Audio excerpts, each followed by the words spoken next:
Assalamualaikum warahmatullahi wabarakatuh. Apa kabar teman-teman? Mudah-mudahan sehat semua ya, jasmani rohani, dilancarkan segala urusan dan aktivitasnya, diberkahi segalanya. Amin ya rabbal alamin. Baik teman-teman, kembali lagi di channel yang kedua ya, channel baru. Ini sebenarnya channel lama, cuman apa namanya? Peralihan aja. Awalnya fokus di musik ya. Saya di video sebelumnya juga yang membahas MDAW ya sudah saya jelaskan bahwa ya sudahlah memang untuk sementara 3 bulan ke depan saya kasih informasi buat teman-teman di channel ini yang memang ini belum tidak fokus saya pakai ya, karena emang udah lama sih kalau channelnya. Tapi ya sudahlah, intinya nanti mungkin September di channel yang lama. Ini channel yang ini dulu untuk informasi beberapa aplikasi yang garapan ya, untuk garapan-garapan via Android, via handphone, project-project kripto yang kita jalankan. Oke, langsung aja. Ini yang pertama yang ingin kita sampaikan atau kita coba bahas tentang Pi Network teman-teman ya, karena Pi Network ini nggak ada habisnya sebenarnya. Pembahasan Pi Network nggak ada habisnya, dan kadang-kadang kalau kita terus-terusan membahas hanya berkutat seputaran itu saja yang ada kan ya, bahas Pi Network gitu-gitu aja, akhirnya teman-teman banyak yang jenuh juga, alah bang ini segala macam gitu kan. Tapi ya oke lah. Cuman memang di sini yang perlu kita tekankan adalah masalah pemahaman fundamental dari proyek ini. Jadi di sini banyak sekali teman-teman yang miss banget ya. Banyak banget yang miss banget. Mohon maaf sekali, saya tidak ada niatan untuk mendiskreditkan seseorang atau mendiskreditkan sesuatu atau lembaga atau instansi, tapi yang pasti di channel Crypto and Android App Channel ya yang sebelumnya yang sementara ini cooling down ya, libur 3 bulan. Jadi saya selalu menyampaikan bahwa untuk memahami daripada project ini secara menyeluruh, tentunya teman-teman yang mengikuti Pi Network dari awal sampai saat ini pastilah melihat project ini berbeda. Kalau memang melihat ya, jadi bukan project biasa. Oke, satu itu ya poinnya. Yang kedua, pemahaman kripto secara dasarnya ya, fundamental kripto ini ya seperti apa dan bagaimana. Sejak beberapa tahun yang lalu kan saya sudah sampaikan bahwa kripto ini begini segala macam bla bla ya, hukumnya juga ya, kemudian aturan market segala macam sudah ya, ya itu yang sudah dibakukan ya, udah di apa namanya, udah di lebih di ini ya, lebih diutamakan untuk dipelajari ya, untuk kripto itu ya, untuk kripto secara dasarnya ya, yang sudah ada dari puluhan tahun yang lalu. Jadi kita jangan salah ya. Inilah makanya kan saya pernah bilang memang pemain pionir Pi ini banyak kan orang baru sih sebetulnya. Saya akuin itu, saya lihat itu gitu loh. Jadi saya tidak menutup-nutupin, saya nggak mau juga nutup-nutupin, karena saya perhatikan betul ya, memang banyak orang-orang baru yang peralihan dari dulunya hanya main BO ya, bisnis online biasa segala macam, terus multi level segala macam, akhirnya pindah ke sini. Nah jadi karena basicnya bukan dari pemain kripto ya awalnya, jadi ya banyak yang miss. Nah ini juga ini yang apa namanya, aduh. Oke lah, kita terbuka aja ya. Oke, yang pertama ini nih dari akun ya Satoshi Nakatomo ya, yang akunnya udah lama banget bangun lagi. Dia mengatakan begini, perdebatan tentang GCP telah berlangsung di komunitas Pi Network selama bertahun-tahun ya, sebuah impian yang berani tentunya ya, betul, impian berani nih. Namun dalam konteks realitas ekonomi dan dinamika pasokan, GCP bukanlah jalan yang berkelanjutan katanya ya. Nah ini dia pemain kripto ini ya, kita akuin dia adalah paham teknologi blockchain. GCP, jadi maksudnya gini, kenapa saya bilang dia paham blockchain segala macam, karena kita nggak tahu ini Satoshi Nakamoto akun yang sudah lama tidur ini real atau bukan. Walaupun memang bukan real ya nggak masalah, karena dia banyak membahas tentang dunia kripto dan project juga teknologi blockchain, artinya dia paham gitu kan. Dan memang di sana asumsinya, pola-polanya memang betul gitu loh. Itu yang makanya ini dijadikan bahan pembelajaran. Nah dia bilang gini, GCP idealisme, betul, idealisme pionir. Kemudian CDLP, aksi stabilitas yang terjadi. Jadi dia itu membuat namanya CDLP ini, aksi stabilitas dan struktur jangka panjang. Model CDLP memanfaatkan DCA katanya yang konsisten dan terdesentralisasi dari ribuan pionir untuk membangun likuiditas nyata. Nah ini sebenarnya lebih kepada proyek real. CDLP ini lebih kepada proyek-proyek real ya, toko-toko nyata, menstabilkan nilai dan tumbuh secara organik tanpa bergantung pada spekulasi. Jadi ini membangun, ini benar-benar membangun yang seperti saya sampaikan beberapa kali di video sebelumnya, bahwa ayo kita membangun aja. Membangun aja sudah, kita harga sudah ada gitu loh. Jadi nggak usah muluk-muluk. Jadi nggak berspekulasi lagi karena memang sudah ada di bursa. Jika kita menginginkan masa depan untuk Pi, mari kita membangun struktur alih-alih mengejar fantasi. Jadi bangun fokus struktur aja. Jadi yang bersifat fantasi apa segala macam ya itu ya apa ya, begitulah adanya gitu kan, nggak bakalan nyampe, nggak sampai sementara struktur nggak dibangun. Ini yang gilanya lagi, yang gila, mohon maaf nih teman-teman nih, parah kalau menurut saya nih. Kenapa kok ada asumsi di Indonesia ya? Di luar malah nggak tahu. Saya perhatian biasa aja. Tapi di Indonesia kenapa ada yang berani mengatakan bahwa Pi Network saat ini dibangun di dua harga katanya gitu ya. Dua harga. Kemudian yang ada di bursa itu adalah token bukan koin asli. Loh, so posing bikin si, aduh. Lucu gitu loh. Ini mohon maaf, saya bilang sesat ini pemahaman. Ya. Saya bilang ini pemahaman yang mengatakan bahwa koin Pi Network yang di bursa bukan asli dan koin Pi Network itu yang ada di Pioneer. Come on, ini sesat banget kalau menurut saya. Asli. Kalau buat orang-orang yang pemain kripto ini jadi bahan tertawaan model begini. Ya. Kok berani bilang di bursa itu token bukan asli Pi? Dalihnya mana? Dalihnya siapa? Gitu loh. Saya berani coba gini loh. Aduh, gimana ya bahasanya ya? Nicholas saja. Itu kan Nicholas yang apa namanya? Yang meng-ACC, yang masuk ke bursa dan sebagainya. Terus Anda mengatakan bahwa itu bukan koin asli katanya. Yang koin asli itu di Pioneer. Ini mohon maaf, silahkan teman-teman, makanya ginilah. Jangan mengandalkan satu sumber pemahamannya, cari sumber lain. Jadi sebelum betul-betul memahami proyek ya, terutama apalagi yang hanya baru tahu kenal dengan kripto itu di Pi Network ini, coba cari ya rekanan atau siapa yang teman-teman bisa percayai, konsultasi komunikasi kripto itu seperti apa dan bagaimana. Ini jelas-jelas asumsi keluar seperti ini pemahaman sesat dan menyesatkan. Karena kenapa saya bilang seperti itu? Karena ini bisa dimanfaatkan dengan orang-orang yang tidak bertanggung jawab. Saya banyak menerima laporan bahwa ada satu grup katanya ya, ada satu grup bahwa di sana karena memang yang di komunitas ini koin asli, di bursa bukan koin asli, akhirnya diperjualbelikan dengan harga misalkan 100.000, 150.000 atau 200.000. Anggota itu harus beli. Nanti katanya itu akan di buyback, dibayar lagi sebesar 314.159. Come on. Itu jelas-jelas pembodohan bagi orang-orang awam. Ya Allah. Jelas-jelas harga yang real itu, yang asli, fakta nyata, by data, by teknologi, by mesin, by ACC daripada founder Nicholas itu di bursa. Teman-teman tolong jangan mau dibodoh-bodohin. Gila bener loh. Atas dasar apa satu proyek kripto dibikin dua harga? Atas dasar teknologi yang mana? Pengaturan untuk masalah di blockchainnya seperti apa? Melibatkan protokolnya seperti apa bisa jadi dua harga? Gak ada rumusannya, gak ada aturan mainnya, gak ada sama sekali. Coba silahkan pelajarin lah. Kalau masalah urusan ini memang si awalnya, ini kita coba lihat nanti deh, ada di salah satu akun ya, pemahaman juga, dan saya juga kurang setuju.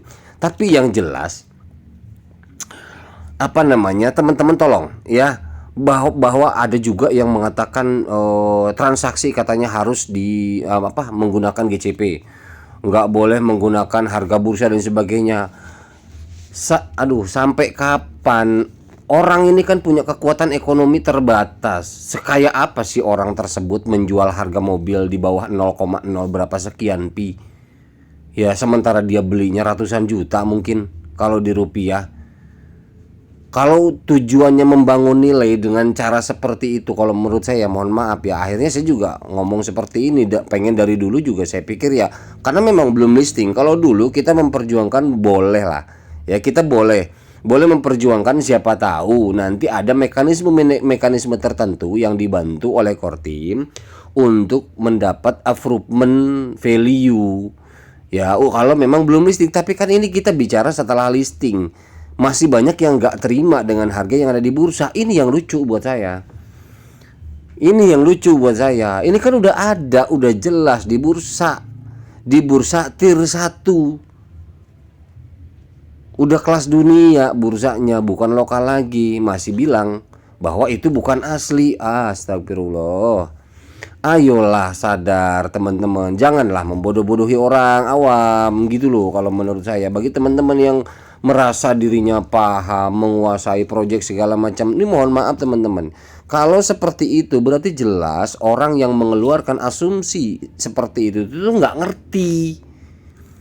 Bukan orang ahli blockchain, bukan orang kripto. Dia mungkin lahir dari multi level atau lahir dari mana lah. Gitu loh, saya jujur kasihan sama kawan-kawan yang lain yang nggak paham akhirnya dibodoh-bodohin.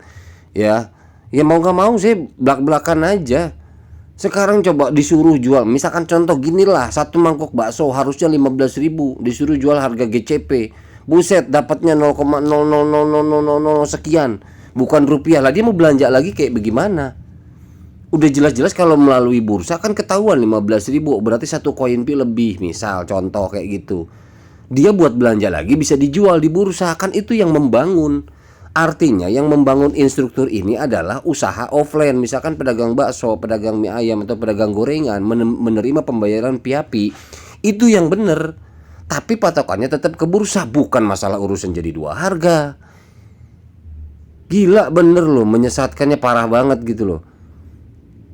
Cobalah apa ya, kalau nggak percaya silakan aja coba DM untuk kayak mode si Jet Binance dan lain sebagainya. Teman-teman tahulah yang seolah-olah mengenal dekat dengan para pelopor-pelopor kripto itu. Kalau emang berani dan bisa terkoneksi ke sana, tanya sendiri, paling diketawain. Yang pasti di sini Pi Network yang diminta, yang dimaksud Nicholas itu adalah membangun dengan cara apa sekarang kalau mau nilai gede, mau harga mahal koin pi kita, membangun dengan cara perbanyak jual beli barang dengan koin pi, tapi patokannya udah ada di bursa. Makanya bursa kemarin dibuka duluan gitu loh. Nah kan kemarin saya pernah di channel yang satu kan saya bilang, kenapa kok bursa duluan ya, di approve sama core team, akhirnya di listing, akhirnya keluar harga Pi Network. Tujuannya justru ini, membangun utilitas offline agar transaksi nyata itu bisa menggunakan koin Pi. Tujuannya kan itu. Nanti semakin banyak adopsi menggunakan koin Pi, semakin banyak utilitas nyata, ini akan semakin banyak pengguna, semakin naik nilainya. Ini yang dibilang organik.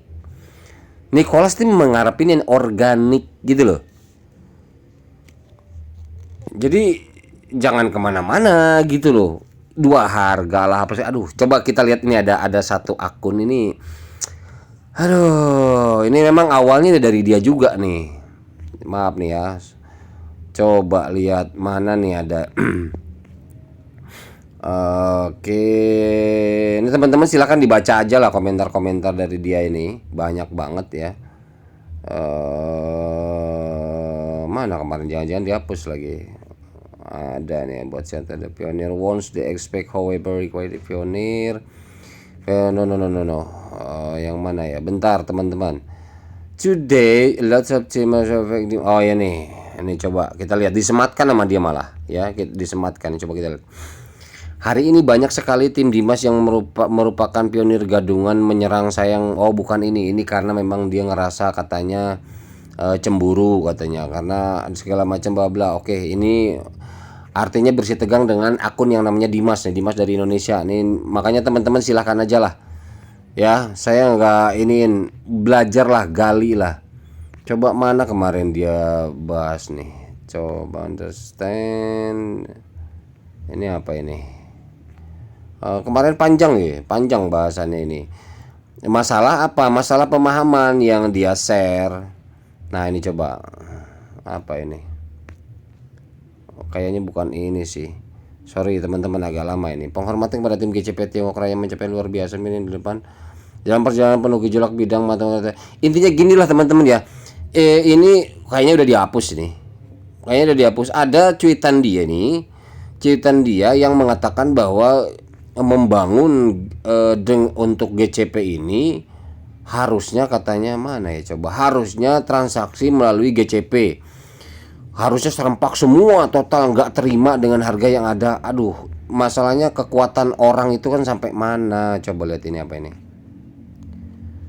gitu loh. Maksudnya gini, kalau misalkan semua katanya mana sih ya, saya penasaran pengen bacain buat teman-teman ya. Teman-teman carilah, saya lupa juga di sebelah mana, pokoknya ada. Bentar dulu. Oh iya, ini dia. Sorry, ini dia nih. Ini nih dia ada nih. Coba ini, aduh, ini sebenarnya nggak, ya mungkin saya yang nggak nyampe kali otaknya ya, anggap gitu aja lah. Logika di balik GCP katanya, nilai mata uang berasal dari konsensus. Ya oke, kalau mata uang berasal dari konsensus, oke. Ya konsensus memang ada. Uang fiat kan, dolar, USD, apa namanya, rupiah segala macam, oke lah. Kemudian mengusulkan bahwa nilai 1 pi harus ditetapkan pada, nah nilai 1 pi harus ditetapkan ya, harus ini dengan cara seperti apa, kan harus semua elemen mendukung, teknologi, core team, kemudian regulasi, komunitas. Jadi bukan hanya komunitas saja kalau menggunakan bahasa harus ya. Ini kan harus, ini idealisme berdasarkan kesepakatan kolektif dalam komunitas. Nah, ini kolektif baru komunitas kan. Jadi di sini belum tentu teknologi menerima, regulasi pemerintah menerima, dan core team menerima. Ini baru kolektif dalam komunitas. Gitu loh. Ini inspirasi oleh gagasan, bahwa ini juga terinspirasi lagi, baru inspirasi bukan ketetapan. Gagasan merupakan sebuah ide, baru gagasan bukan keputusan. Bahwa nilai mata uang ditentukan oleh kepercayaan yang menerima kolektif, betul. Kalau memang ada kolektif kepercayaan di sana, tapi masalah berhasil atau tidaknya hasil kolektif kepercayaan itu kan belum bisa ditentukan kepastiannya. Hukum itu yang paling tepat. Prinsip yang sama yang memberi nilai pada dolar, Bitcoin, atau mata uangnya. Nah, prinsip yang sama yang diberikan nilai pada dolar, Bitcoin itu organik. Ya, kalau yang pemahaman saya itu organik. Mereka tumbuh berdasarkan waktu, dan memang mereka tumbuh digunakan di utilitas nyata. Ini akhirnya apa? Akhirnya berada pada Bitcoin pun sama, tumbuhnya dari mana? Kecuali dolar. Ini dolar memang ada underlay-nya, ya apa, USDT ya, underlay-nya ya dolar USD. Kalau itu memang stable coin ditetapkan karena underlay-nya mata uang. Nah, P-Network kan underlay-nya bukan mata uang teman-teman, tapi utilitas barang dan jasa, dan ini cakupannya lebih luas, artinya masih butuh waktu. Dan ketika memang melibatkan barang dan jasa, otomatis pelibatan utilitas nyatanya itu harus banyak, seluruh dunia, baru punya nilai. Gitu loh. Ini aduh, makanya bingung saya. Apa yang dibutuhkan untuk benar-benar mempertahankan GCP? Apa katanya yang dibutuhkan untuk pertahanan GCP? Bagaimana jika jutaan pionir bersatu dan hanya menjual dengan harga tersebut, Bagaimana? Ini sebuah pertanyaan, ya nggak tahu, nggak usah nanya. Kan begitu. Bagaimana jika jutaan pionir bersatu, katanya begitu ya. Ya kalau memang benar bisa, mungkin bisa diajukan itu pun. Jadi misalkan gini, anggaplah 50 juta sepakat menggunakan ini, itu pun belum jadi sebuah keputusan, baru pengajuan ke pihak Kortim sama regulasi dunia. Nggak bisa asal misalkan walaupun 50 juta orang sepakat harga tersebut diterima dengan regulasi teknologi Kortim dan dan regulasi dunia, belum tentu juga. Gitu loh. Makanya kita cobalah dipikir ulang itu. Itu akan membantu, namun itu tidak akan cukup. Nah, dia diakuin juga. Itu hanya membantu mungkin sebagai sebuah usulan doang kan. Jadi tidak serta-merta 50 juta kompak menggunakan harga GCP itu akan membantu keputusan langsung mutlak, nggak gitu. Itu hanya sebuah saran jatuhnya ke depannya. Alih-alih semua yakin bahwa harga akan sekian, belum tentu. Namun itu tidak akan cukup. Untuk menjadikan GCP sebagai nilai yang nyata dan berkelanjutan di pasar terbuka diperlukan tindakan. Nah, ada 3 katanya tindakan. Yang pertama, menolak menjual di bawah GCP. Kalau menolak menjual di bawah GCP, pertanyaan saya, kalau patokannya 314, sampai mana? Sampai kapan kekuatan orang yang melibatkan barang dan jasa dia mampu ngemodal? Mampu ngemodal, ngebuang terus harta dia untuk menjual barangnya, support sini. Sementara tadi pertanyaannya penjelasan di atas bahwa ini baru untuk menambah tingkat usulan dari komunitas, kekuatan saja, dan itu belum bisa dipastikan menjadi sebuah keputusan mutlak untuk seluruh dunia harga GCP, kan gitu. Nah, ini yang saya khawatirkan. Makanya come on teman-teman, kita berpikir sekarang ketika sudah listing di bursa, kita berpikir realistis saja. Patokan yang paling benar itu adalah patokan di bursa. Kalau menurut saya, ya, lain cerita ketika memang belum di listing, belum ada harga di bursa. Itu kita berusaha semaksimal mungkin. Di situ saran difungsikan. Oh, komunitas punya saran begini, siapa tahu dengan saran GCP ini sebelum listing, Korti melihat aturan dunia, regulasi dunia melihat, regulasi kepemerintahan perusahaan tersebut bertempat juga melihat, bursa-bursa global juga melihat. Oh, komunitas nih keinginan begini. Kemudian di teknologi bisa masuk nggak? Ya, di market bisa masuk nggak dengan harga segala macam. Ketika memang semua cocok, approval diterima, barulah oke. Tapi ini perkaranya adalah hanya di komunitas saja. Itu loh. Sementara teknologi, pemerintah dan Kortim itu dari awal juga nggak pernah menyebutkan GCP. Gitu loh. Ini yang jadi perkara. Jadi saya saat ini ketika sudah listing di bursa, saya lebih membela UMKM, ya. Artinya pedagang-pedagang kecil menengah ke bawah ini yang harus hati-hati. Jangan pola pikirnya jangan termanipulasi dengan paham-paham yang belum pasti gitu loh. Hal ini katanya memerlukan disiplin dan kesabaran kolektif. Semua manusia itu arahannya memang disiplin segala macam. Saya jamin nggak bisa semua manusia sama kok. Banyak manusia yang susah disiplin karena pasar akan terus berusaha mendorong harga down. Masalah katanya, jika hanya beberapa orang yang menjual dengan harga murah, misal $10, mereka melanggar seluruh konsensus. Melanggar kemana? Aturan konsensus ini resminya legalitasnya hanya di komunitas, bukan legalitas secara hukum dunia atau kripto atau aplikasi atau Kortim atau apa gitu loh. Jadi penggiringan ditakut-takuti juga tolonglah teman-teman ya, dipelajari, dipahami, di ini lagi gitu loh. Bangun ekonomi real yang menerima pada nilai tersebut. Nah, ini mendingan bangun ekonomi real yang menerima pada nilai tersebut, disesuaikan dengan produk yang dijual. Harga dipatok dengan ada yang di bursa. Yang penting dimanfaatkan. Kita fokusnya bukan masalah. Ini salah kalau menurut saya. Ini mohon maaf saya berseberangan. Jadi kalau ini menolak harga, tetap patokannya harga itu. Kalau saya justru kalau mau nilai tinggi ya ketika sudah listing di bursa seperti ini, kalau mau naik itu perbanyak utilitas offline yang transaksi nyata dengan patokan bursa. Tetap patokan harga koinnya bursa, tapi harganya harga real sesuai market pasaran di lokasi orang tersebut jualan. Misalkan mie ayam Indonesia 15.000, ya sudah 15.000 konversi lah ke pi yang ada di bursa. Jadi jatuhnya berapa pi? Itu yang benar, ngebanyakin itu. Bukan masalah kita nolak harga di bursa kemudian nakarnya ke GCP. GCP itu ya mohon maaf gitu loh.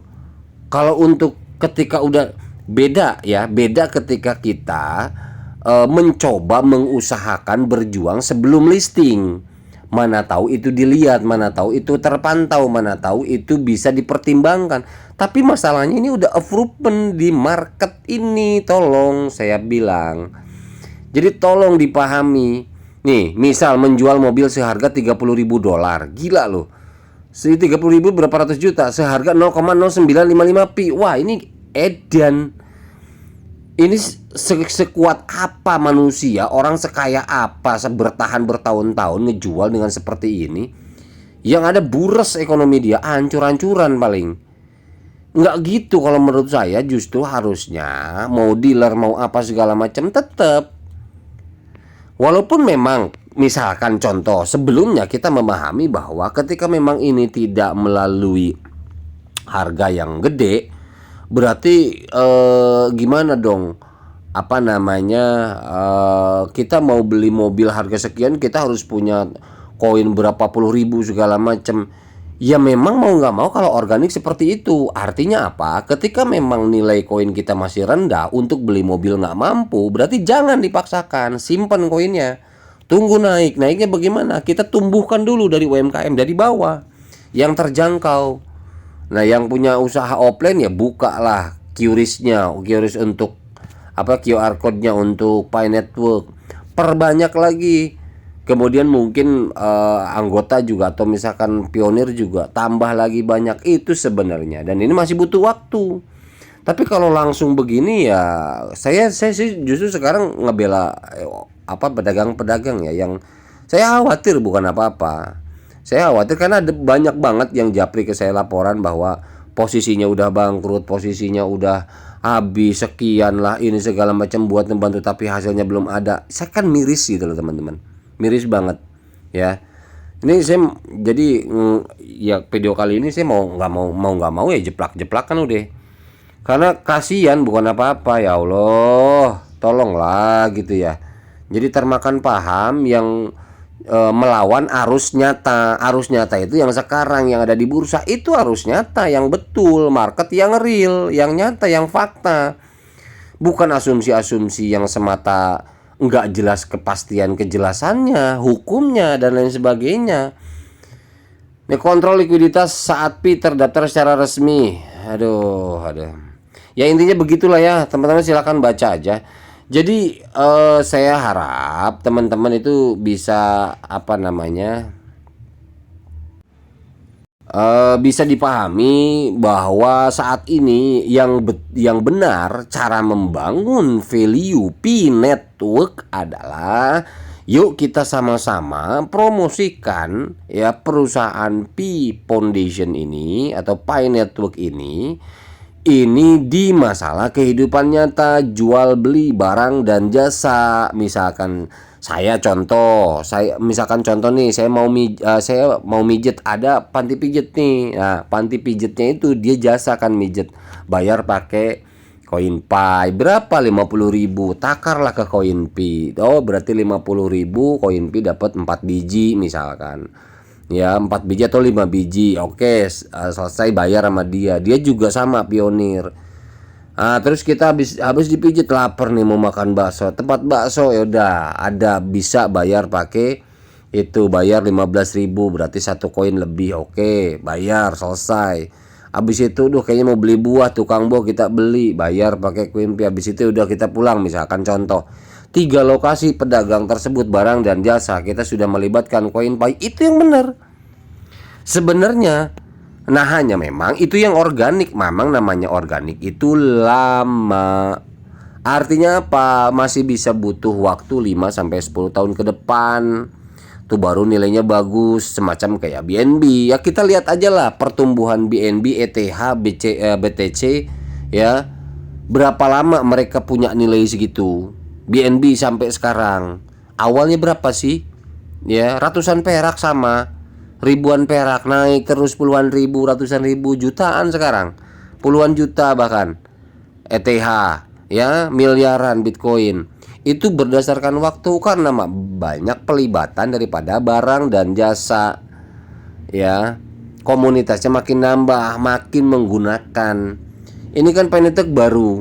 Nggak serta-merta langsung tiba-tiba langsung saya jujur loh sangat-sangat berseberangan ketika memang berpikir bahwa katanya ada sebuah kepastian bakalan GCP kalau misalkan kita nih udah jangan terima harga di bursa segala macam.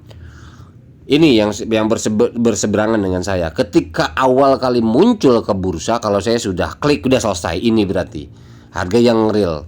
Nggak usah aneh-aneh muluk-muluk. Berarti sekarang beralih fokusnya adalah fokus pengembangan utilitas nyata dan transaksi nyata. Udah itu aja. Untuk apa? Untuk harga yang naik ya, harga yang besar. Itu memang butuh waktu. Jadi sekarang teman-teman yang pemain kripto rata-rata ya mereka nggak mau pusing dengan hal-hal paham kayak gitu. Mereka trading aja udah, nyari keuntungan dari bursa. Bisa makan mereka tiap hari.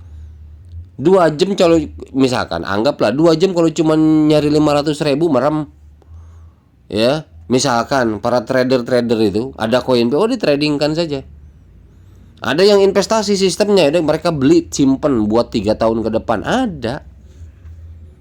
Gitu loh teman-teman ya. Oke, itu aja untuk Pineto kali ini. Jadi mohon jangan ikuti paham ya, kalau saya ya, saran saya nih, saran. Tapi terserah Dior masing-masing. Kalau saran saya jangan ikuti paham yang dua harga ini. Itu salah kaprah. Saya berani katakan salah kaprah. Ya, yang terserah saya mau dibully apa bagaimana. Yang jelas itu salah kaprah, sesat itu.